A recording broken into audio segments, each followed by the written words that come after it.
town. There's some stuff, I think, all over town. So you can go onto the Visit Brookings website to learn more about that. We want to thank our sponsors today. Our public affairs season sponsors are Vision Brookings, Kool Beans Coffee, and Brookings Economic Development Corporation. So we couldn't do these forums and legislative coffees without them, so we really appreciate them. We do have questions, question slips, and just like this gentleman's doing, if you have a question that's ready, you can just raise it up and Leanne will pick it up for you. There are question slips and pens over in the corner. What else do I need to announce? I think that's about it. So this will go an hour. We will cut it off at 10:30 and let you on your way. So without further ado, I'm going to hand it over to Cam Jones. He's our moderator today. He's an Edward Jones financial advisor and previous member of our Public Affairs Committee, so we appreciate his time and effort today. So Cam, I'll let you take it over.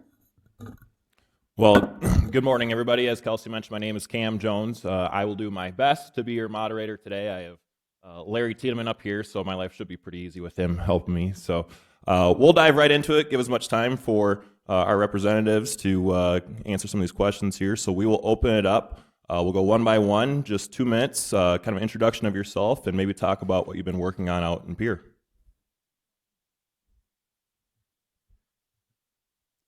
Good morning. Thank you to the Chamber and also to Kool Beans Coffee for setting this up today. I appreciate the opportunity to be able to talk to everybody and catch up. It's just nice to be home and be able to visit with everyone about their thoughts on the different bills.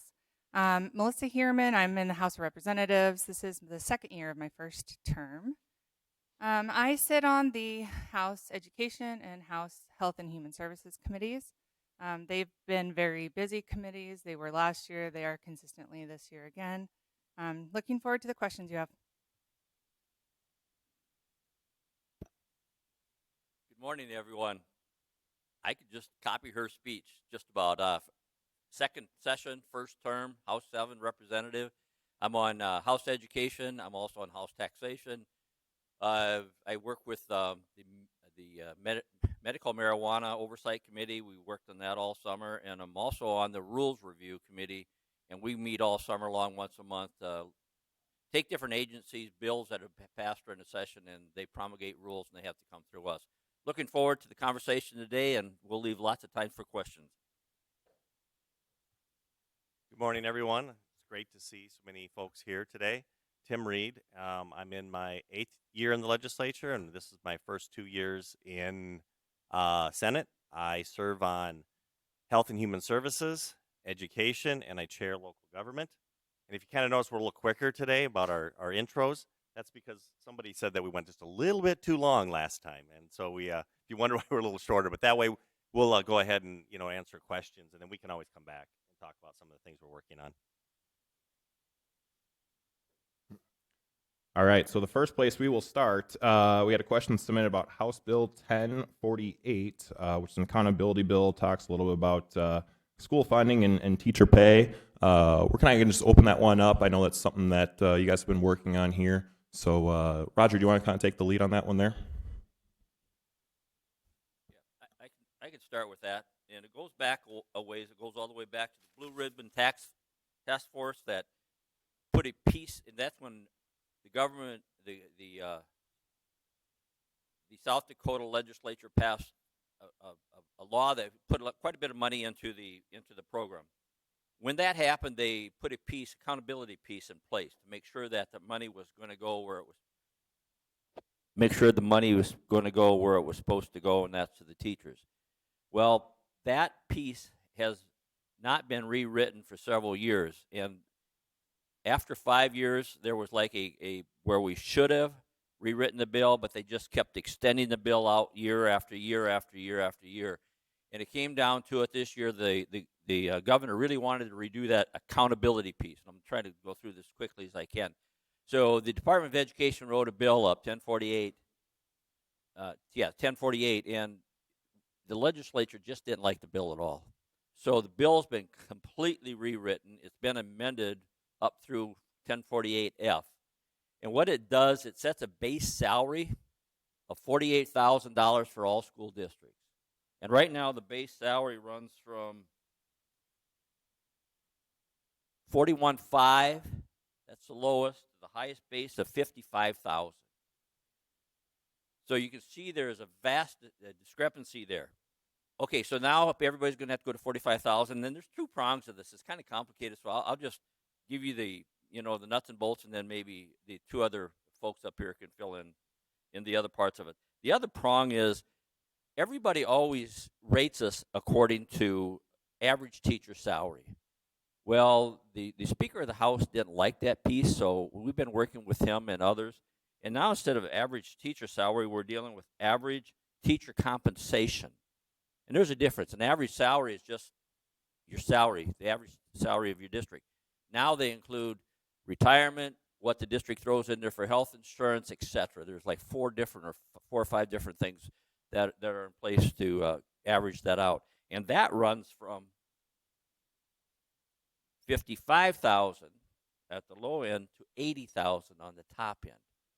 Well, anyway, we put those two pieces in place. It made it through House Ed. It's going to be on the floor, I believe, on Tuesday, right? It's going to be on the floor on Tuesday. It seems like there's support on the floor to get that through to the Senate, and then we'll see what the Senate has to do. There's a lot more moving parts to this, and the accountability piece of this is that every year school districts have to show that that average salary goes up, whatever the state gives them. This year it's 4%. That's the minimum that they'll get. So under this law, their salary would have to go up 4%, and so would their average daily compensation. That's the accountability factor to this. I guess I'll back up a little bit. This came from the governor's, I think, State of the State or budget, one of the two speeches. Yeah, and then she was concerned that the funding that was provided was not making it down into the teacher salaries. And there were some schools where they were falling behind. And so that's where this bill came from. There were several competing ideas. The first one that the governor put out wasn't acceptable with the legislature. But I would say that they're very active. The Secretary of Education is part of the negotiating group, and so there's a couple from the Senate, a couple from the House, and then the Department of Education is also there, and so they're working through this issue. And the idea behind it is let's make sure that the funds that the legislature increases every year is making it down to teacher salaries, because we're still really lagging. And the competing ideas had to do with making sure some of the districts came to a certain level. The other idea was this average teacher pay, and then it turned into compensation. Let's look at total compensation. And so basically what they want to do is say there will be a minimum amount that each teacher will be compensated for. And a lot of states have also done that now, just saying here's the rate. This is the lowest a teacher can be paid, and then it'll go from there. And so there will have to be some adjustments that schools will have to make when this bill is passed. But it's one of those I think you need to look at as it's really become a compromise. Everybody's really working together to try to get a bill that works for all of the schools and for the legislature and the Department of Education. I just add a couple of things. One thing I like about the bill is that as the amount increases, the minimum salary requirement increases. But as the amount given to schools decreases, that requirement would decrease as well. So I like the ability that it builds in for that economic, instability that could occur. Also, the teachers would have until 2026, 2027 school year to comply with the new model. So I like that it allows for a phased-in approach to be able to adapt and adjust. I do think there's a lingering question about declining enrollments and how the part they play into this piece. But I do see it as a compromise bill, and there may still be some work done to it as it heads over to our friends in the Senate. But I did vote in favor of this also. Okay, next question. Would you explain what a vehicle bill is and how it works? So look at the old guy for this. So a vehicle bill is basically, another term can be used as a carcass. It's an empty bill. It'll have one line in it usually. Have a title like for the betterment of South Dakota, or sometimes it'll say for the betterment of education. And then there'll just be one line in there that just says for the betterment of education. What happens is both the House and the Senate will create the same set of bills, and then we just hand them off to each other, blank like that. Coming up this Wednesday, we have to have every bill that started in one chamber, it has to be over to the next chamber. And so that's really the last day that you can really start anything with a bill. And so what this does is if something comes up at the very end, it gives a vehicle for you to actually add a bill into the process. Sometimes they're used if there is kind of maybe a last-minute program that comes up that'll be used for that, or there's a last-minute, a bill fails, and they realize that they have to write something a little bit different to get that's really needed by the state. Usually, if it gets into a vehicle bill, both the chambers are in support of it. So it's just kind of a last-ditch method to be able to do one last thing in the legislature before we're done. I'll do a me too on that. He did a nice job explaining that. All right. Next question has to do with Senate Bill 201. The question is, please discuss how Senate Bill 201 affects already approved county ordinances. And according to the South Dakota Legislator website, summary of the bill, it's a bill to provide new statutory requirements for regulating linear transmission facilities to allow counties to impose a surcharge on certain pipeline companies and to declare an emergency. I'll start with that one, Cam. This is coming over. I think it'll be up probably on Wednesday, on crossover day. This is a bill that Will Mortensen, the majority leader in the House, and Senator Crabtree, the majority leader in the Senate, worked together on. They're actually on opposite sides of this issue, but they came together. And I think the part that was discussed that is of concern for folks is that it does say that you can't basically you can't set up your setbacks. And I know setbacks, everybody might not understand setbacks, but there's a certain, when you put a pipeline in, you don't want buildings being so close to it and such. And so when it's being routed, you have to make sure that you're not getting too close, to buildings. It also says then you can't build a building once the pipeline is in. That's a setback, how close that you can do that. And so a couple things that are going on with those setbacks. One thing is you can't completely legislate just using setbacks. You can't say that you can't have something, right? And this is a little different of an example, but it's one that happened in Sioux Falls. In Sioux Falls, they passed an ordinance that said you couldn't have a lottery, a place that has lottery, online lottery. I'm sorry, not online, but the lottery machines, if they were so close to another facility that had lottery machines. Well, when they passed the bill, or passed their ordinance in a city case, they looked at it and they went, well, wait a minute, you can't have another one. So basically, they created that ordinance just to say we're not going to have any more lottery machines, in the community. Those always fail. That lost actually in the court cases. You can't do that. And so that's one thing that's been a concern with these bills, or with the what some of the ordinances that counties have done. The second is the federal government has stepped in and said you can't use setbacks, to say what the safety distance is for a pipeline. That's a federal thing. That's PIMSA, which manages those pipelines and what the distances have to be. And so there's quite a bit playing in on this. It came out of the, I think 7-2. I think it came out of Senate Commerce here on Friday.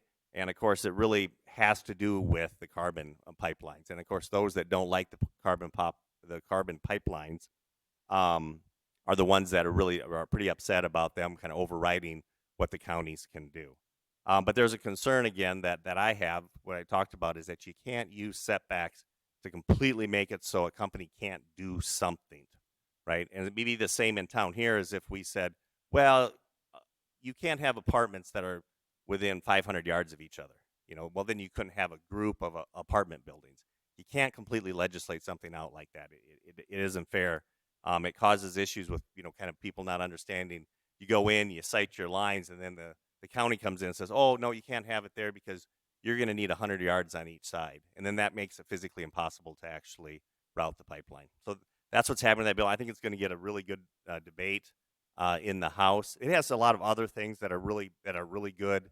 It says that the county will receive $1 per linear foot on an annual basis, so it'll be revenue for counties. A few other notes on the bill. It also says you have to bury the pipelines deeper. That's another thing. They have to be 4 foot deep. And the other things that are part of this. Oh, it also, like, if when they're putting in the pipelines, if there's any damage to roads and such, the company has to fix that. And then if there's any damage that's done for the life of the pipeline on tiling, that also has to be repaired by the pipeline company. So those are some of the basics of that bill. And we haven't seen this bill cross over yet. So It hasn't made it to our side yet. So I have a brother-in-law that lives in Lake County, and he's been texting me about this bill. And so I read the bill over just this morning again, and I can see why there's some questions. I need to hear the debate and the discussion on both sides of this. There's a section 7 here that says that the county, township, and other government units, including the government units entered or chartered and under South Dakota so-and-so, may not pass or enforce ordinance that regulate, restrict, or prohibit gas or liquid transmission. So there's a regulation in here that I'm a little unfamiliar with, so I need to hear that. And then the other thing that I saw in here, which I do like, the linear foot money goes to the county, and counties, we're lucky. Brookings County is not a poor county, but there are counties out there that are pretty much just broke. I like the idea of that going back to county, but, and again, I probably shouldn't say this, but Will Mortensen, our leader on the House side, he had a bill out where the linear foot went back to the property owner. So I'm not sure how these two bills are going to wash and how they're going to work together. Okay, switching gears here. Next question asks, please explain the reason for your vote on House Bill 1178. And to provide some context there, the summary on the legislators' website for that bill is a bill to prohibit the Board of Regents or any institution under its control from using state resources for obscene live conduct.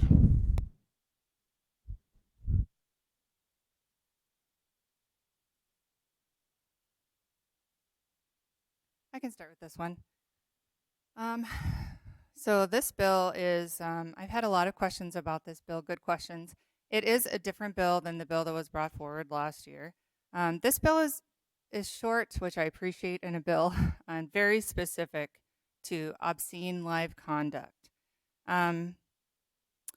So obscene live conduct is actually defined in the state already. So that state definition, I kind of went to there first to understand exactly what we were talking about in this bill. And the language there is very widely used language specific to that topic. And it's used in many municipal codes all across the state. It's used in the Brookings Municipal Ordinance as well. So what it talks about is the dominant theme of the conduct taken as a whole appeals to prurient interest. And we talked about that a little bit last year as well. That definition isn't talking about a comedy show or anything that I've ever seen at SDSU in the performing arts. It's very specific in its definition. The conduct is patently offensive because it affronts contemporary community standards relating to the description or representation of sexual matters, and the conduct is without serious literary, artistic, political, or scientific value. So when I reviewed the bill and it being so specific to that definition, and with that definition being so widely accepted across the state, I voted in favor of the bill, understanding that any drag show that has occurred in Brookings, as it has been explained to me, wouldn't meet this criteria. So that I voted in favor of this bill. It wasn't actually, it doesn't say drag show in the bill anywhere, but it is the inference that everybody has had based on reading the bill and seeing it.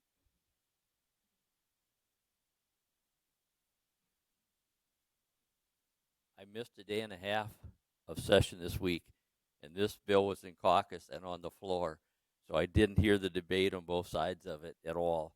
I'll just say this. I voted against the bill last year, and I said that I probably would not vote against one like it.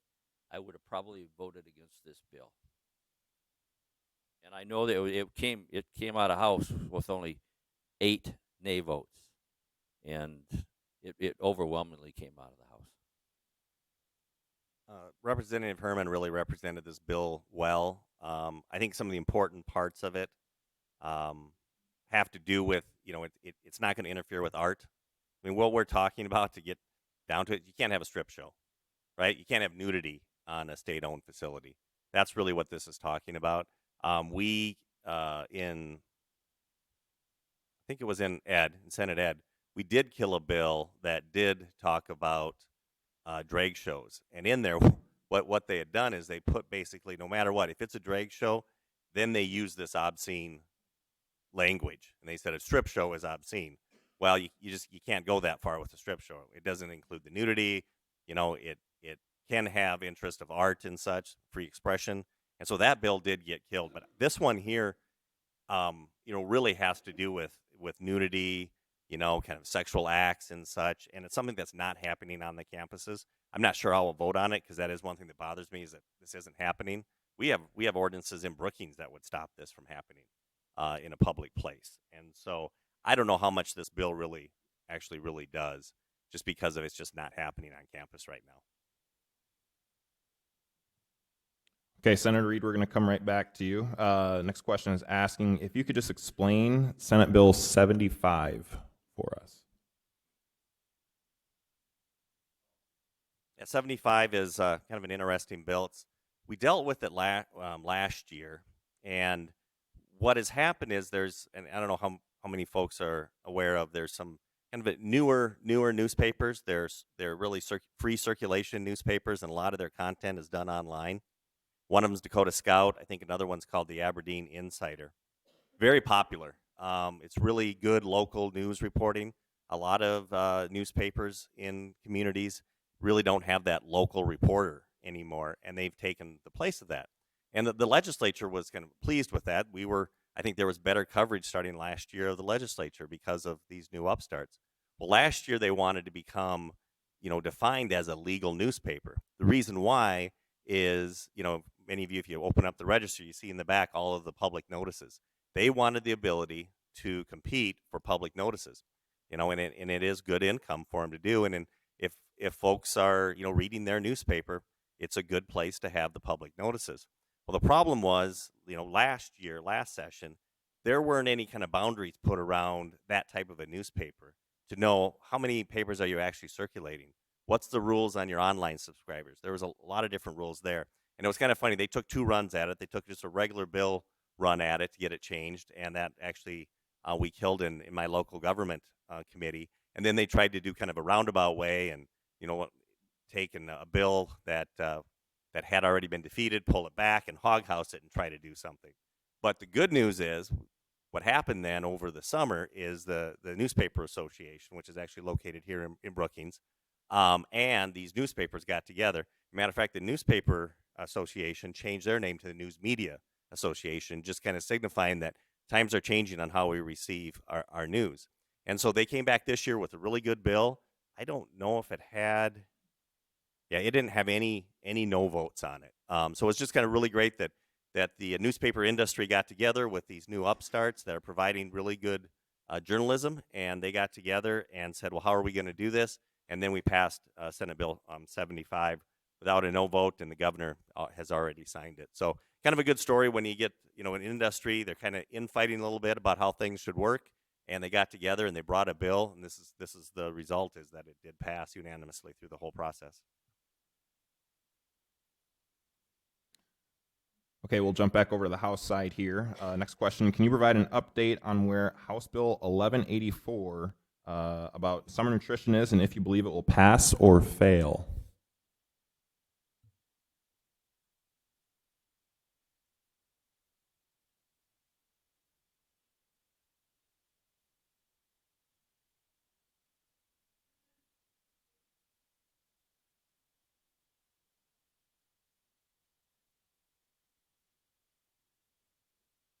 All right, HB 1184. This passed out of the House Education 13-0. and it was referred to the Joint Committee on Appropriations. This bill was to obtain federal money for funding for food for kids on the free and reduced lunch program over the 3 summer months. So this is federal funding, and then we would be granting the spending authority and ability to utilize those funds. It was $120 per child for the summer for food. I did vote in favor of this bill. The only opposition was BFM, as it wasn't in the original governor's budget as she laid out for the administrative burden for taking on this new program. I think that's all that I have on that right now. It'll be worked through our appropriations process. I'm hearing that it has a very good chance of making it all the way through the process. I think it's a minimal amount, $150,000, and it could provide summer food for children that may not be able to afford it. And I haven't heard anything negative about it in the whole process, so I do think it's going to make it through.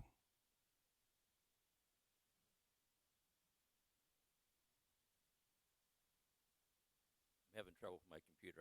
It's a good bill. I think it'll probably make its way through. Okay. Next question. Senate Joint Resolution 501 is a Medicaid work requirement. How would this impact caregivers staying home to care for disabled or elderly loved ones? Again, Senate Joint Resolution 501.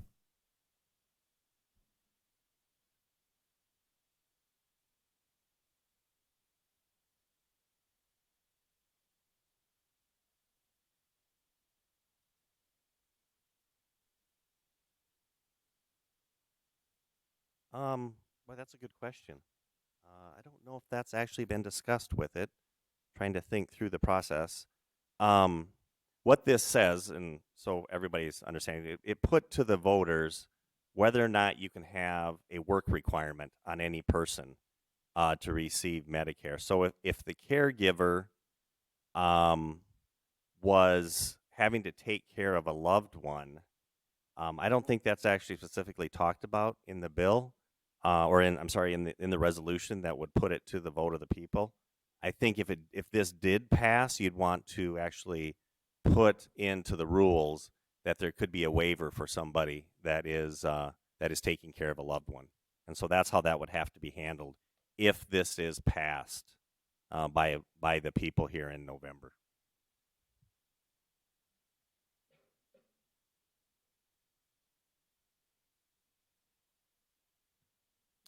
Okay, we'll move to the next question. What are you working on to make accessible housing more affordable? Can you say that again, Cam? Did you say accessible housing? Yep. The question is, what are you working on to make accessible housing more affordable? More affordable. More affordable. Okay, is affordable housing. Yeah. So last year we passed the $200 million that can be used for infrastructure to help lower the cost of housing. This year, there was an issue with the bill that we did last year that it couldn't be used on the Indian reservations, and so we did fix that this year. And so there really isn't anything this year. It's more those funds need to get out and be used. Brookings was awarded a substantial grant to help lower some of the cost of housing. I think one of the things that's coming up with affordable housing is going to be property taxes on owner-occupied homes. There was a bill that was sponsored, at least in the Senate, by Senator Jack Kolbeck, and there's been so much increase for those that are homeowners in their property tax, because I think there's folks that have come in. This happens a lot out in the Black Hills because people are loving to move from out of state into the Black Hills, and that's causing a rise in the valuation of homes. And so you can be in a home that you purchased for $200,000, for example, and all of a sudden there could be sales in that same neighborhood, same type of house, for $400,000 plus. And so those folks, their folks' property tax has really gone up. They were trying to just put a freeze on it and in that bill, and it would cause a shift in who pays the taxes. And I don't think we were ready to have a discussion about that, but it's coming back. And I think it's going to be talked about in the idea of affordable housing, because If you've purchased your house and it's one of the ones that have we're trying to work on keeping it more affordable, and you buy it, and all of a sudden your taxes keep going up. Next thing you know, it's not affordable for you. And so it is something that we're going to have to look at coming up in the next couple of years. Just like to make a quick comment. We have over 400 bills, probably around 500 bills that we have to look at.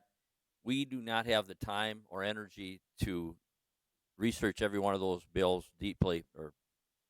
So in education, those are my bills. In taxation, those are my bills. And marijuana bills are my bills, etc. So I haven't heard anything on affordable housing except for last year we voted that $200 million bill through. Even though I'm on taxation, there's some grumblings out there about taxes, becoming out of reach for most folks, but there hasn't been any organized effort that has come before us on increase or decreasing taxes and affordable housing. Anyway, I guess in summary, some of these things we hear briefly about, but unless we're in committees like Tim, we don't hear much about them.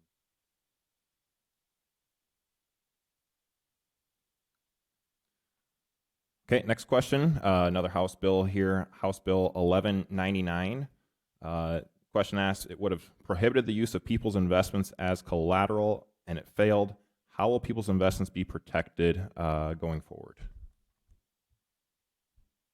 House Bill 1199.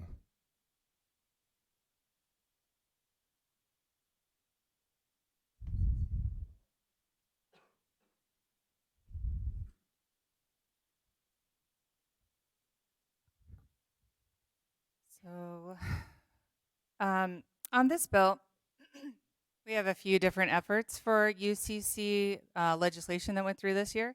And this bill did have a direct conflict with another bill that we had already passed, irreconcilable differences in the bills. And in this bill, where it started in House State Affairs, was deferred to the 41st day on a vote of 11-1. And when it's sent to the 41st day, you're probably already aware, but that's just our polite Midwestern way of killing the bill. So it was killed in House State Affairs right away. And then there was a vote to calendar the bill. There was a smoke out to bring it to the floor. And then there was a vote to try to calendar that bill, which did fail. So that legislation is no longer a viable option to work through this year. I suppose it could be something that if it comes around as being an item of importance or an amendment that where those conflicts don't exist, could potentially come back next year or in other discussions. But as far as this year, I don't see a path for it to move forward. So this is part of what's called the Universal Commercial Code. I want to make sure I have the correct the Universal Commercial Code. It's a large section of the law that allows interstate commerce, right? Allows us to be able to have commerce with other states. And for that reason, that's why it's universal. Every state has the same laws. And so if you're in one business and it's in one state and you're dealing with a business in another state, you have the same laws, commercial laws, on how to operate. And so there was a section in here that several folks thought did what the question was asked. And I actually didn't dig into whether it did or did not do that. But as House State Affairs looked at it, and they said that it really didn't cause that issue. And then of course there was the smoke out attempt, which the smoke out is a certain number of people stand up, and then that forces the bill to come out of committee, no matter what the vote was in the committee, no matter what came out of the committee, it has to come to the floor. And then the next step is you have to have a majority vote to calendar it. And so there was enough people in the House that felt that this wasn't a bill that really should be looked at, that those issues that had been brought up actually did not do what the folks that brought it up thought it was going to do. I haven't dug into it personally to understand the ins and out of that, but that's what happened here in the process. I don't have a lot to add, except we rely on our committees to do the work. And I learned this from my mentor over here. We rely on the committees to do the work and pass the good bills and kill the bad ones. If you actually look at this, it got killed or sent to the 41st day 11-1. And if you look at who voted for it, the author of the bill voted for it. It's the only one that voted not to send it to the 41st day. Then it went through smokeout, went back to committee, came back. Only one person voted for it again. And then you can see the House vote was 26-41. It had its day in court. They got to discuss it, and they voted on it. And this bill will probably, well, it passed now it goes back over to the Senate, and we'll see what they do with it. Okay, we have a follow-up question from one of our previous referenced questions. It's a follow-up to Senate Joint Resolution 501. The question asks, why would a constitutional amendment be needed for something that is more of a program administrative decision? Senate Joint Resolution 501, the Medicaid reference question.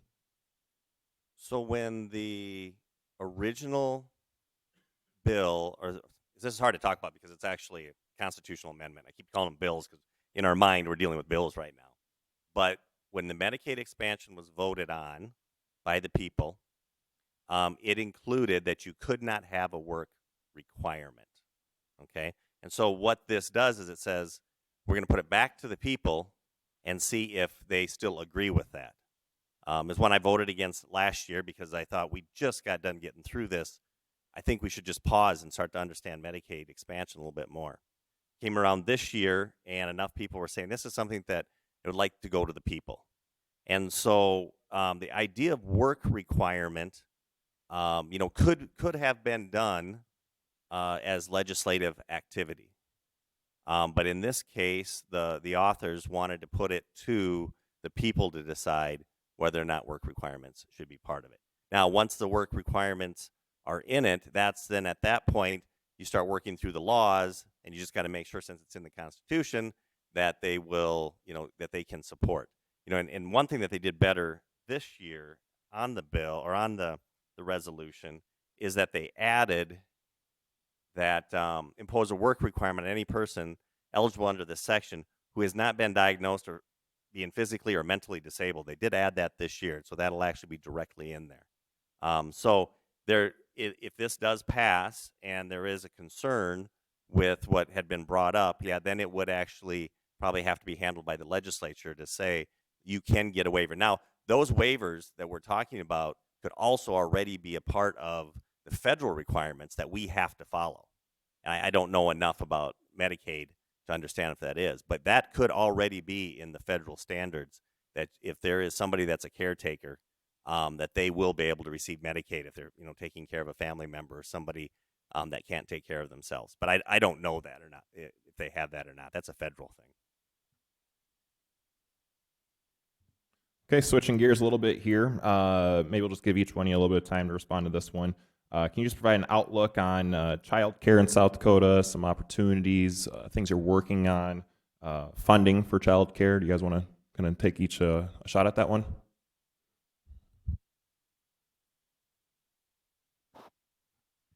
So with the child care issue, last session, the majority leader from the Senate asked myself to put together a task force to say, how can we go forward? How can we increase the quantity and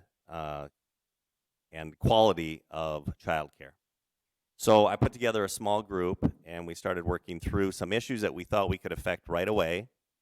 And then through this process, we've also put together a statewide task force that will be a meeting here. We've had one meeting to get started, but we'll be meeting throughout this year.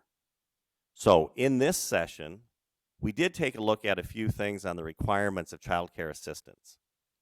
There is only, right now, for child care assistance, and that's if you're at 209% of the poverty level, and below, only 5% of the children that qualify for it are actually receiving it.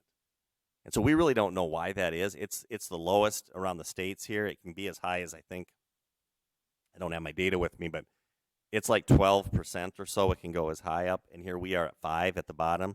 And so we need to figure that out. That's one thing we need to figure out. The process we're going to use to get that figured out is I have a bill, and it's Senate Bill 125, that requests $250,000 to do what's called a child care cost study. And what's happening in child care is, and it's an interesting, there was a study done on this, and it was named, it's too expensive for parents, but not expensive enough for the child care facilities to actually stay afloat. They're going out of business. And if you've been watching the news here, about a month or two ago, they had some major facilities that closed in Sioux Falls. And so that's what we're looking at. What does it really cost for child care?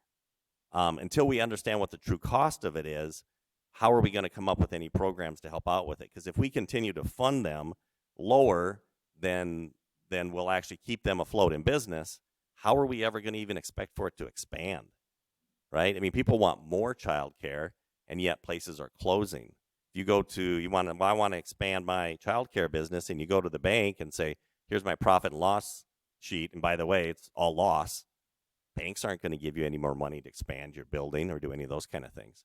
And so the very first step, and it's going very well, it was passed, my bill passed through State Affairs, and now it's over in Joint Appropriations. And during this process, the Department of Social Services have come to us and said, we think we're gathering the information you need right now anyway. And so we're in negotiations with them to see what the information they're gathering, if it's going to be enough for this task force that's meeting over the year to help them make the decisions of what we are able to do. And so right now today, one of the things we do know is that child care assistance is paid at a market rate. And as I just explained before, the amount that is being paid isn't enough to keep the child care businesses afloat. And so that's something that we're going to have to work through and say, look, we may have to spend more on what the child care subsidy is for those that are below that 209%. But we don't know how much. And so that's really the first step in child care that we have to get done. Because we know, I think it's $329 million this state loses on an annual basis because of not having enough child care. And that's in lost wages and GDP, all those kind of things. Businesses are coming to us and saying, we don't have the workers. And the workers are telling us they don't have the child care, so that's why they can't work. And so that's really what we're looking at, is how do we increase the capacity of our child care system. So that'll be looked at over the next year, and I hope that we have some bills and such and some programs that we can suggest for the next legislative session. I'll just add briefly that it looks like this is in joint committee on appropriations right now. I am a co-sponsor of this, and I just am very supportive of the idea of having more data and information so that we can make a good decision on bills moving forward. I just want to thank the good senator for all his hard work. I mean, he's working really, really hard at this. We all kind of ran on that. We wanted to take care of child care problems in Brookings. He's actually doing something about it. I just want to say also that this is not just a Brookings or a South Dakota problem. This is a national problem. And he talked about a little bit. It's not just a child care issue. It's a workforce issue. When mom and dad has to stay home day after day to take care of a child because they can't get affordable child care, these people are not on the workforce. So anyway, thanks again, Senator, for doing all your hard work. Okay, the next question will reference House Bill 1043. So you got that. Question reads, the extraction of lithium-bearing minerals in the Black Hills appears to be on the horizon. Given the mining industry's highly questionable environmental record and the state's equally lax approach to enforcement, why wouldn't the legislature pass House Bill 1043 if only to start recouping the inevitable cost of post-mining cleanup? Was the question? I think the specific question is, why wouldn't the legislature pass this bill if just to start recouping the inevitable cost? So I think the first thing is we should state that the House of Representatives did. So these two over here, I don't know how they voted, but the House of Representatives did pass this out to the Senate. So I'll take this on. I did vote for it. It's interesting when, of course, you got a smaller body in the Senate, right? You got 35 folks. And it was really interesting how many different reasons there were for people voting for and against it. It's not like a bunch of people stood up and said, this is environmentally bad, let's tax it so it doesn't happen. There was a few. There was a couple.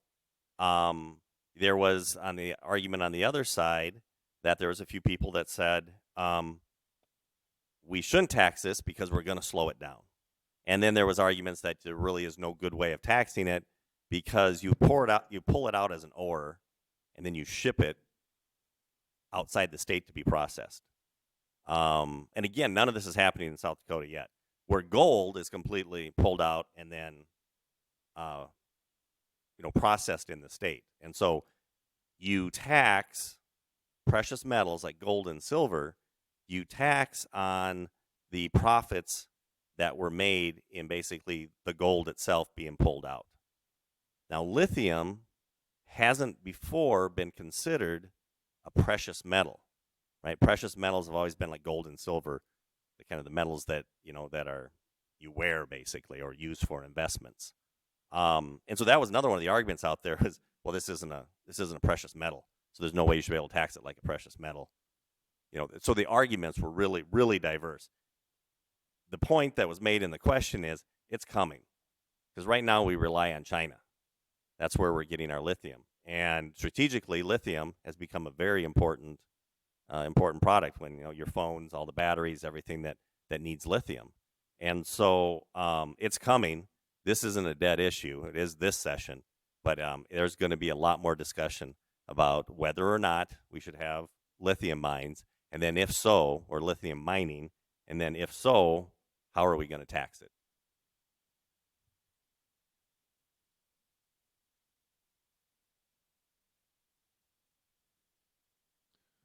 Okay, the next question, and this is more so just kind of gathering your thoughts on an issue that appears to have come up this week. Could you just provide your thoughts on the issue of removing signatures from petitions for initiated measures?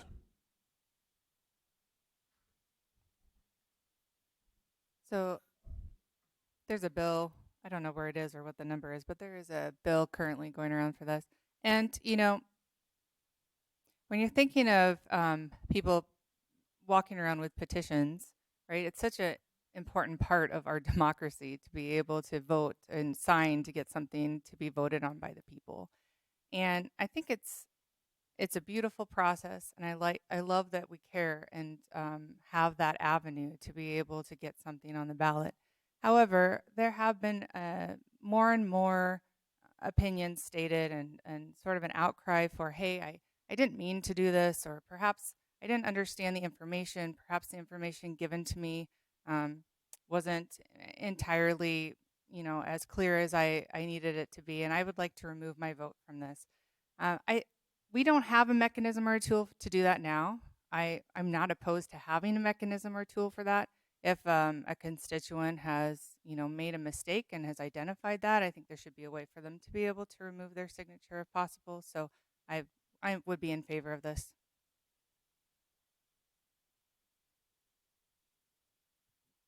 We've even been told that people are more dishonest than what the good representatives talked about.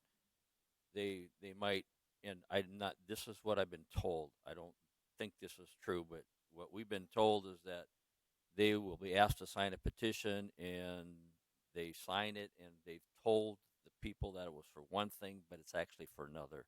And when they find that out, they would like to remove their name. Now, if that is true, I certainly support the bill to allow some people to remove their name. The only thing I'm a little bit afraid of, and I will vote for this bill, but I'm a little bit afraid of is that it might become pretty cumbersome, and the path to get it removed, how that happens, and who does it, and etc. So maybe we just need to have a little bit more debate on that bill. I think this came on my radar this morning. I was reading an article about it, so this is something that I haven't thought about a lot. My first question is how. You watch when they come in to take all these petitions in, the boxes and boxes and boxes, and so how do you find that one to pull off to make sure that person that says I want mine pulled off is actually on there and actually got turned in? And so I think it's going to be very, very cumbersome. And I would take the other side of this, and I was part of a committee, an interim committee over the summer that looked at ballot measures and looked at the collection of signatures. And it's just, how do we do the education? There was a lot of discussion during that time. How do we do the education on these, so people actually up front know more of what they're about. So what we're talking about doesn't happen as much. So it's going to be an interesting debate. I'm not. Has it been in committee or? Yeah, I don't. Yeah, it's a handsome bill. Yeah.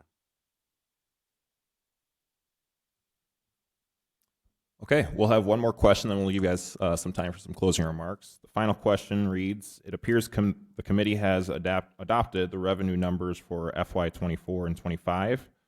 How will this impact the proposed 4% increase for the big three? And just for reference, the big three are education, state employees, and Medicaid. So I'll go ahead and start with that. We don't have an appropriator here. We kind of miss having the former senator and representative that was on Mr. Tidemann here that was on appropriations for years. It's always nice having an appropriator in the room. So here's what I'll tell you. There's $21 million of ongoing increase for the next fiscal year. And so I don't think that varies much from where the governor was looking at what there will be for that. So that 4% still should work. Now, we got to see how everything comes together. The other thing that I've heard a lot about in leadership and something I'm for, especially in this area, is a tuition freeze. So how all this will come together. But I have not heard at all that the 4% will not happen. The other thing to realize is when those budget numbers are set, we also look at what money was left over from the current budget that we're in, the current fiscal year, and that's $40 million. And so there's quite a few items that are being looked at from that $40 million. That's where right now in caucuses, in our caucus, we're talking about where are the priorities. And of course, prison, while it may be controversial where it's located, there's also we know we have to have a prison. How much are we going to spend on it? And so that's a lot of the discussion, I'd say, first out of some of these funds. Beyond the $40 million, there's also other one-time funds that are available. How much are we going to put in to a savings account for it? And then how much are we going to bond? When we bond, that's going to take away our ongoing revenue every year because we're going to have to start paying that bond. And then are we going to struggle with making sure that we can increase teacher pay and such, as we call them, the big three? So that's the discussion that's going on quite a bit right now in caucuses. How much to the prisons? I think that's the number one thing that we have to answer. And then we're going to be able to work through some of the one-time funding that's going on. So it's always a competition for that one-time funds. I have not heard anything where the 4% is not still the floor. I think, if anything, hopefully there's an upside to it. But I haven't heard any talk on that either. And as the senator said, we're just starting this debate. We started a week ago, I think Wednesday, first time looking at one-time monies and how we want to move it around. And then we voted on it. Then we came back on Thursday again. Anyway, long story short, we're moving those dollars around now. I would like to see, a tuition freeze. We'll see if we can get that put in there somehow. But right now it's not there. But the 4%, I think, for education, for the big three, it's still there. I agree. I haven't heard anyone arguing the 4% yet, but we're just getting into those conversations. And other items of interest in the House is, of course, the new prison, helping counties and cities with their cybersecurity needs, funding tech school equipment, and shoring up the necessary infrastructure projects for dams and from dams to state fair facilities. So there's a lot of items on the docket, and I agree with Senator Reed that it's really going to be more about how much money do we sweep into the prison savings fund to reduce a potential bonding next year. So thank you. Can I add just one more thing real quick?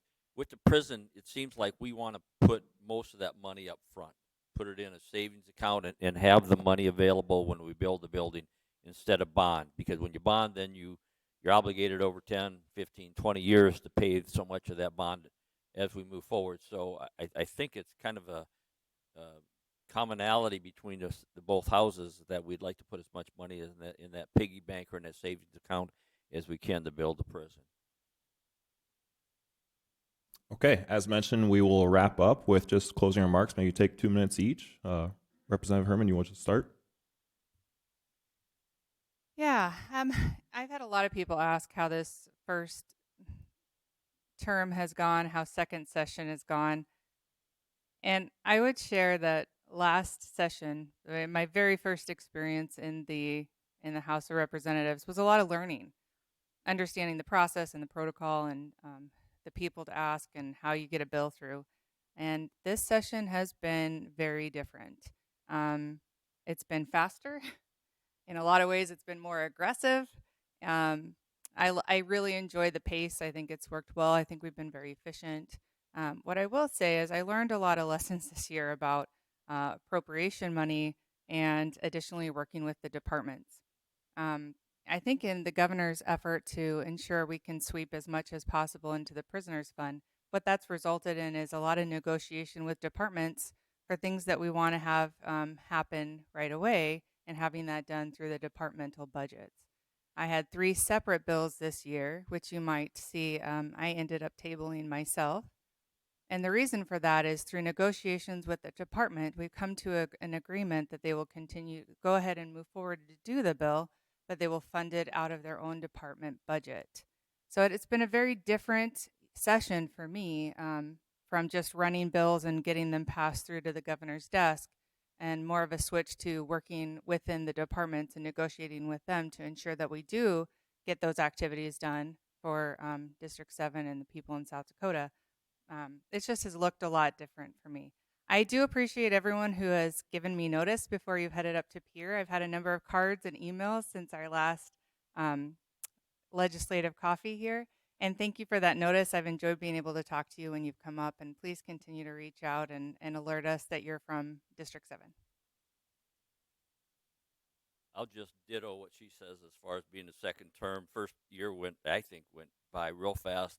Rookie, overwhelmed, only carried 2 bills. I think this year I have 8 bills working forward. I just want to take a minute. There weren't any educational questions, and I'm all ready for educational questions. So the senator ended up answering most of our questions here today. But I want to talk about one bill that I'm really excited about. It's moving forward. It's House Bill 1201. And I'm going to try to do this as quickly as I can because we're running out of time. But a year ago, the Department of Labor, the Department of Education, Dakota State University, and Northern State University put a program together where they surveyed paras. And I'm going to shorten it really up. Long story short, there was a big interest in paras taking a 2-year online program. So we took 88 of these paras that are working in schools throughout South Dakota, and now they're online program, getting their 4-year degree while working. Again, 88. It cost us $800,000, and I brought forward another bill of $800,000 to do the same thing and expand it. And the numbers were overwhelmingly the paras that responded. There were 500 of them that wanted to do it. 300 plus applied to do it. We could only take 88, so there's a big need out there for this program. It's moving along. It went out of my committee. Our committee, 14-0, went through House of Propes. Now it's I go on Tuesday morning and talk in front of the Joint Propes. Hopefully, can get that $800,000 because we have a tremendous shortage of teachers in the state, right around 350. We're taking care of 88 of them now. I can't tell you all the details because it's a very successful program. And with that, I'll say thanks for coming. It's cold. It's going to be windy today. Stay home and watch some good TV this afternoon. So, yeah, thank you for coming. It's always great. We always have such a good response here in Brookings. Representative DeGroot, I guess that bill that he's talking about for $800,000, that's going to increase the number of teachers we have. We all know there's a shortage, so he's doing really good work there, and I need to compliment him. That is you don't have to worry about it too much, I think, in a joint appropriation, so don't get too worked up. And just the comment, too, that Representative Heerman said, it's tough to sit in front of a committee and say, I respectfully ask that you table my bill. Even though you know that the outcome is going to happen, it's always kind of sad to basically kill your own bill. But there's a time you have to do that. If you ever see that a bill is tabled in committee, you got to do a little digging. Don't think that necessarily that the committee just shut it down. A lot of times we found a better way. I'm hoping that I do have to table my child care bill because I think the Department of Social Services is going to be able to do the work with the funding that they have. So when you do see that, just realize that tabling has got a lot of nuances to it. It's been a great session. I think one thing that's happening on the Senate side is a lot of bills are making it to the floor.